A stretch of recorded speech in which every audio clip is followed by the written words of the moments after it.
வணக்கம். சற்று முன் கிடைக்கப்பெற்ற மிக முக்கியமான செய்தி ஒன்று வெளியாகி உள்ளது. சசிகலா வீட்டில் முக்கியமான நிர்வாகிகள் ஆலோசனை. எடப்பாடி பழனிசாமி அவர்கள் தலைமை பொறுப்பு இனியும் வேண்டாம். அதிமுகவை பொறுத்தளவிற்கு வெற்றி வாய்ப்பை இனியும் எடப்பாடியால் பெற முடியாது என்று அதிமுகவின் நிர்வாகிகள் சசிகலாவை தேடி சென்றுள்ளனர். எடப்பாடி பழனிசாமி அவர்கள் மனதில் என்ன நினைத்து கொண்டிருக்கின்றார்? அவர் கடந்த தேர்தல்களைப் போல இப்பொழுதும் செயல்பட்டு தோல்வியே பெற வேண்டும் என்பதில்தான் அதிக அளவு கவனத்தில் இருக்கிறார். போட்டி மூன்றாக மாறிவிட்டது. இன்னமும் திமுக எதிரி என்று நாம் கூற முடியாது. அதே சமயம் அதிமுகவின் தொண்டர்களது மனநிலை எப்படி இருக்கிறது என்பதையும் புரிந்து கொள்ள வேண்டும்.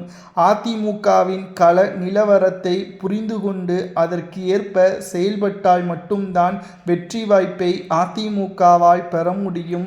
தற்பொழுது அதிமுகவின் தலைமை வெற்றி இழக்கக்கூடிய ஒரு சூழலை உருவாகியிருப்பதற்கு காரணம் தலைமை சரியில்லாதது. தலைமை அதிமுகவில் வெற்றிடமாகவே இருக்கிறது. அதை எடப்பாடியால் பூர்த்தி செய்ய முடியவில்லை. சசிகலாவே அதற்கு தகுதியானவர் என்று அதிமுகவின் சில முக்கியமான மாஜி நிர்வாகிகள் சசிகலாவின் வீட்டிற்கே நேரடியாக சென்று ஆதரவுகளையும் தெரிவித்துள்ளனர். சசிகலாவை தவிர இந்த அதிமுகவை வழிநடத்துவதை யாராலும் செய்ய முடியாது. சசிகலா அவர்கள் மட்டும்தான் சிறந்தவர். அவரை போல இனி யாரும் அதிமுகவை வழிநடத்துவதற்கு வாய்ப்பே இல்லை. கூவத்தூரில் கூட எடப்பாடியை முதல்வராக தேர்வு செய்தது சசிகலா தான். அதை எடப்பாடி மறந்துவிட்டாரா என்ற கேள்விகளும் முன்வைக்கப்பட்டு வருகிறது. எடப்பாடி பழனிசாமி அவர்கள் சிறப்பான தலைவர் என்பதை நாங்கள் ஒருபோதும் ஏற்றுக்கொள்ள மாட்டோம். அதற்கான வாய்ப்புகளை நாங்கள் வழங்கிவிட்டோம்.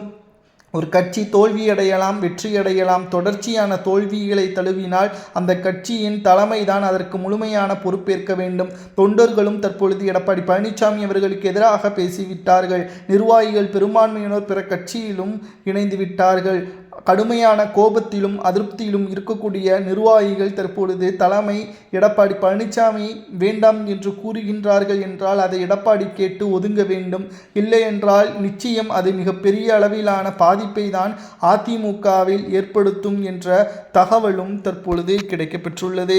2026 சட்டசபை தேர்தலில் நிச்சயம் ஒட்டுமொத்தமாக திராவிட முன்னேற்ற கழகத்தை பொறுத்தளவிற்கு மிகப்பெரிய அளவிலான மாற்றங்களை தமிழக அரசியலில் ஏற்படுத்தும் விதமாக மக்கள் முன் வருவார்கள். அதற்கு எடப்பாடி பழனிசாமி அவர்கள் நிச்சயம் தலைமையிலிருந்து மாற்றுவதற்கான ஆலோசனை தான் இன்று சசிகலா அவர்களது வீட்டில் நடைபெற்றிருப்பதாக தகவல்களையும் நம்மால் பார்க்க முடிகிறது.